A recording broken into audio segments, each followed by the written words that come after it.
All right, guys, gonna make a little short video. Figured I'd make a YouTube video for the first time. It's about 10:30 at night. I just out here cleaning up the truck, reorganizing just a hair, locating some tools, putting some stuff back where it needs to go, getting ready for tomorrow. This is my new Veto Pro Pack Tech MCT. Got it for Christmas. My lovely wife bought it for me. Great bag. Great bag. So far, it has been phenomenal. Excuse the shaky video. I'm doing this on an iPhone, so just bear with me. I am in the appliance industry, appliance repair. For residential appliances, washers, dryers, refrigerators, and gas and electric stoves. Just gonna go through here real quick. I got some jumpers made up. The bag's still kind of stiff. It's still new.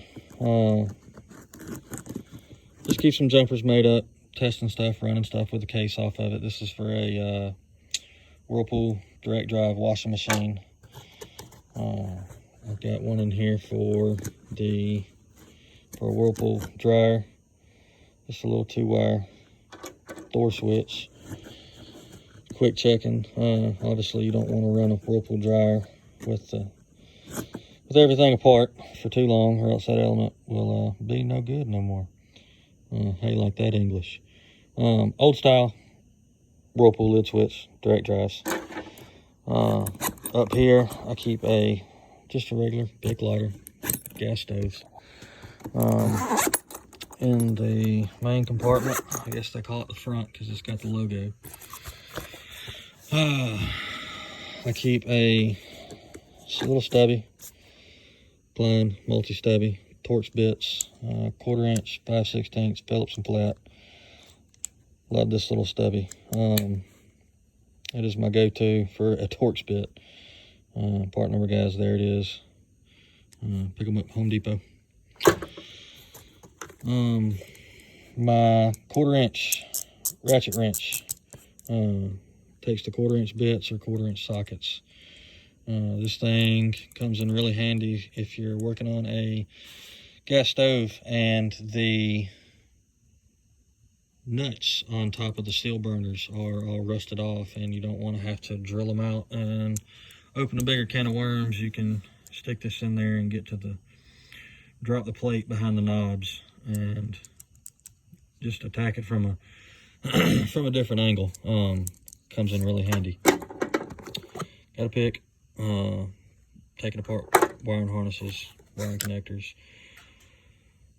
pocket screwdriver, little thermostat screwdriver, old, just had one kicking around in the drawer.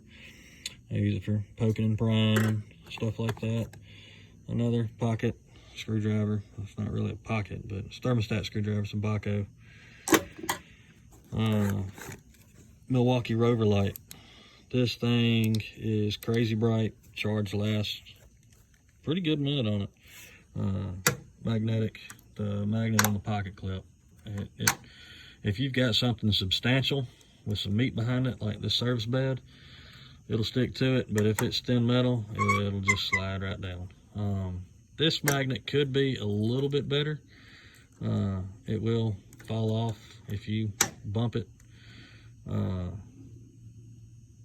I mean, it's a good light. It does what I need it to do. Klein wire crimpers. These things are awesome. I really like the leverage on them. Works good. It's my go-to set of crimpers. The Milwaukee wire strippers. These things are sharp.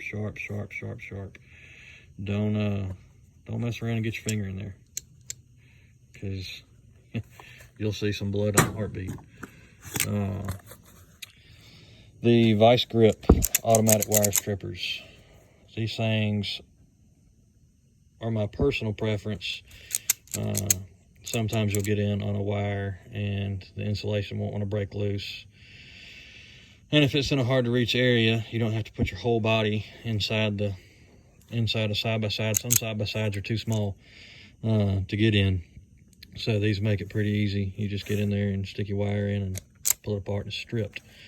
The only wire that I've come across that these things don't like is the cloth wrapped wire, the high heat wire on an electric stove, or on a gas stove, excuse me. It's the only thing that I've found. I don't really use the crimpers on it. I go to my Kleins, but good strippers. Extended Phillips head, 1/4 inch. The Malco, I think the part number for it is C-RHEX or something like that. I don't know. This thing is awesome. I have the stubby version of this as well, and it usually stays in my impact ready to roll. 3/8 mainly for refrigerator hinges, the hinge bolts. Z-tool. Picked this up at my local parts house, 1/4 inch 5/16. Haven't really used it yet. If it's a tool that'll get you out of a tight spot, I'm gonna buy it. Hadn't used it yet, like I said, but I'm sure it'll come in handy. Another Phillips head. Let's see. The Klein heavy duty multi, I think the part number on it is 32801. I prefer this over the 11-in-1s. Had the 11-in-1s, 6-in-1s, whatever you want to call them. I always ended up losing the bits. It became a pain. Every time you turn around, you done set it down somewhere and forgot it. This has the 1/4 inch, the 3/16. The 3/16 comes in really, really handy for adjusting the pilots on a gas stove. They're slotted, but they're also a 3/16 hex. This just allows you to get down on it and just get a little bit more leverage versus a flathead. I've had the actual adjustment screw break. They're just soft brass. 3/8, and of course the 5/16. I'm doing this one-handed, try not to drop it. Plume spout, turbine oil, good stuff. Needle nose, Kleins. The vice grip, I call any adjustable plier a channel lock, so I'm going to call it a channel lock. I know channel lock's a brand. These are pretty much my go-tos.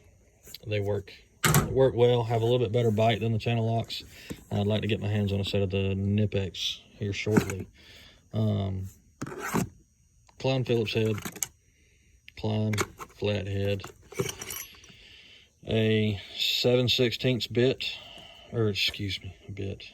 It's 10 o'clock, it's late. 7/16 socket on an extension for getting down into the agitators on a Whirlpool direct drive. 14mm wrench, 13mm wrench for adjusting the orifices on some gas stoves when you're converting them. Works a little bit better than just putting a pair of channel locks on it. It's soft brass, and you will booger the threads up on it in a heartbeat. Just gives you a little bit more leverage, a little bit more control. Got two 3/8 ratchet wrenches. No reason I have to. I lost one. Well, I misplaced it, and I bought another one, and then I found it, of course, right after I bought the new one. So these come in handy on GE washing machine motors, the older style GEs. These get in there and get the job done. Disposal wrench, of course, everybody's got a disposal wrench. This little Craftsman 1/4 inch and 5/16. This thing, I have not been able to find it again. Of course, I haven't gotten online and looked for it. I'd like to buy here locally. I'm not a big online guy. I like to walk in the store and buy it, put my hands on it. This thing right here is awesome. I don't know where I picked it up, but it has been a lifesaver. Allen keys, metric and standard for adjusting or for removing handles off of refrigerators, like stainless steel, or typically your stainless steels are going to have the little set screws in the handles to remove the handles themselves. Sometimes they'll get loose and just need a little tighten. 1/2-inch socket stays choked up in an adapter for my impact Whirlpool direct drive transmissions. We work on a lot of direct drive, a lot. Up here, up top, I've just got some Irwin Torx bits. That'll pretty much handle all the Torx bits I'll run into. If not, I've got the Harbor Freight, the little Harbor Freight security bit set. This thing comes jam-packed, ready to roll. If it's not in here, you're in trouble. Every bit I've come across, this thing has had it. Cheap, $10. If you lose the bits, you lose the bits. Go spend another $10 when you start losing them all. Get you another box. Up here, I just keep the Lennox Gold razor blades. Just a little backup pack of them. They'll probably last me 6 months. These things they're awesome. They're tough. You can cut through wire with them. I mean, they're great blades. Best razor blade I found. I used to carry a regular pocket knife for my daily carry, but I got tired of sharpening. I just carry a box cutter.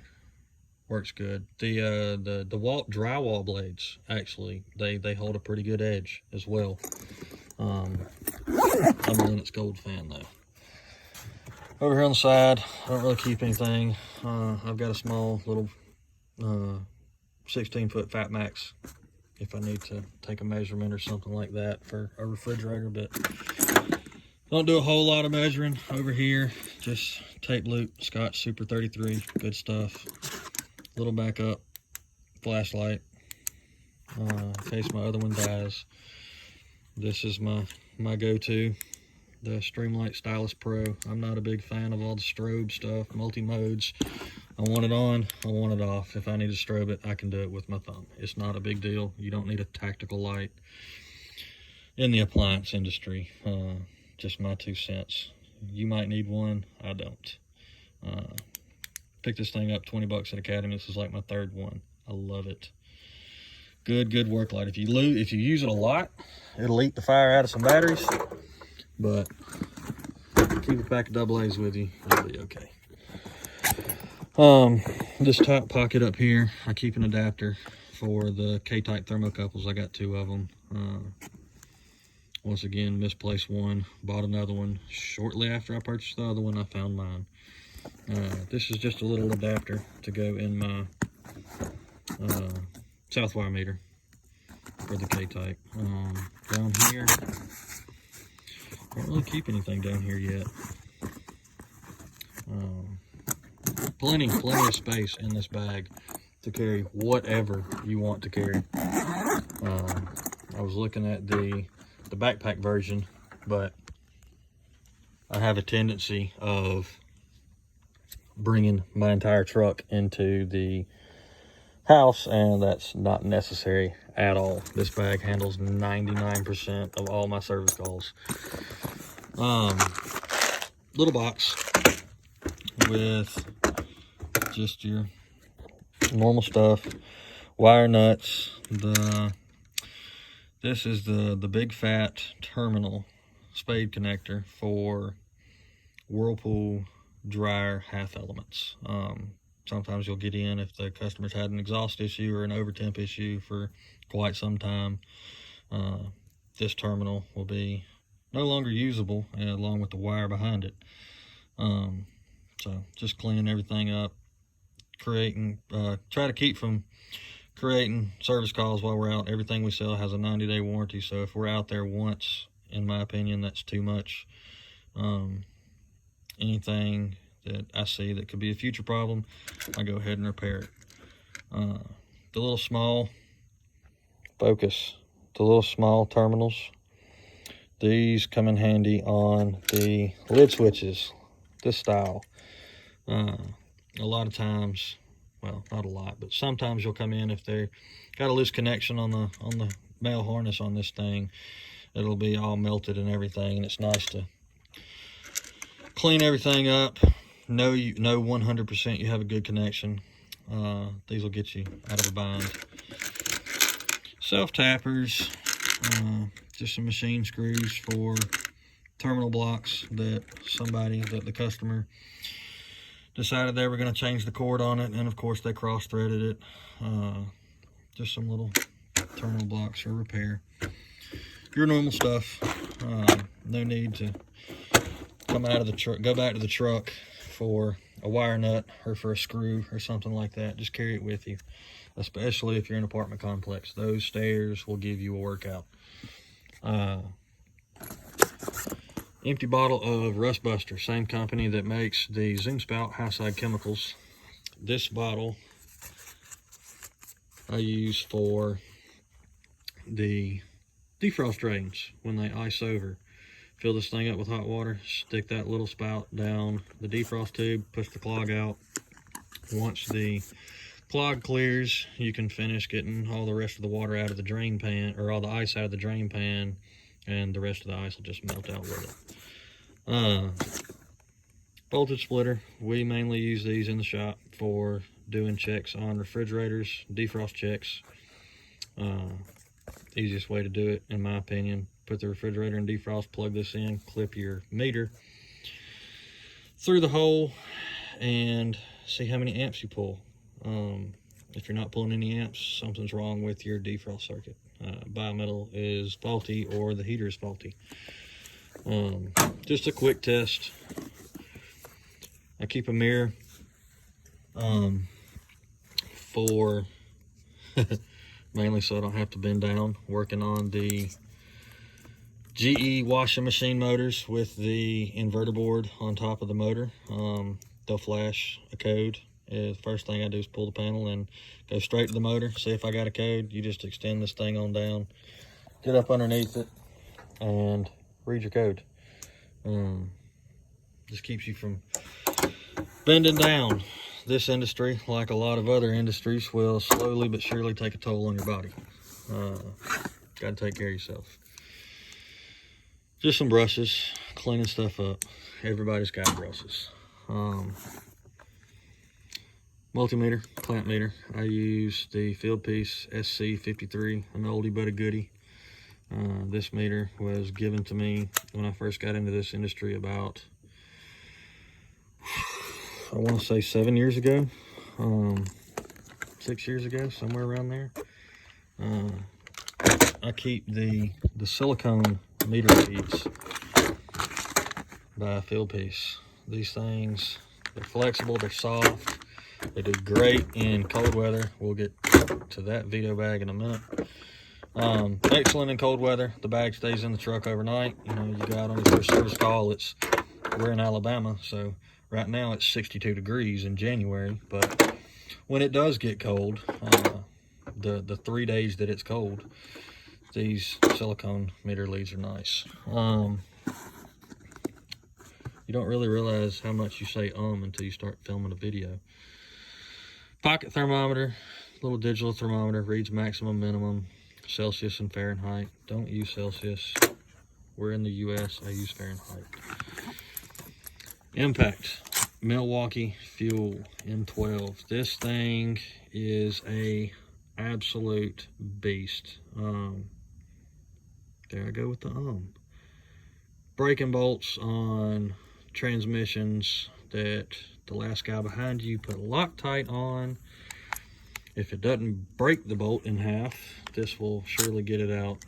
I like the fact that it's got, I don't really use self-tapper settings, but if I'm screwing something, putting a screw back into plastic or anything like that, I'll put it on 1, very, very, very, very low torque. Won't strip it out at all. Other than that, I run it on 3. 1 and 3, that's my settings. Let's see what we got up here. I caught myself that time, I almost said again. Silicone jumper. I made this from a set of meter leads that broke on the inside. They only had one set do that.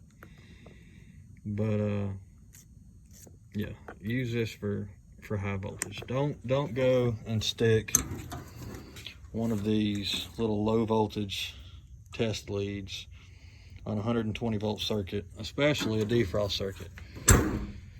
If you're doing low voltage checks on a board, that's fine. But if you're using a jumper wire to bypass a bimetal that's faulty while you're defrosting a refrigerator down, just to get the heater on to give you a little extra heat and a little extra help, the low voltage jumper wire, I promise you, is going to melt every single time. Watch it. Keep an eye on it. Now, if you're on it and off of it pretty quick, you're okay. But these silicone meter leads just tend to, they handle the amperage a lot better than the low voltage leads, because of course they're low voltage. They're not designed to pull 7 amps through them for 10 or 15 minutes. The pouch that I had over here, this little Veto MP1, I got this for Christmas as well. I will flat out put some stuff through its paces. My mom got me this for Christmas.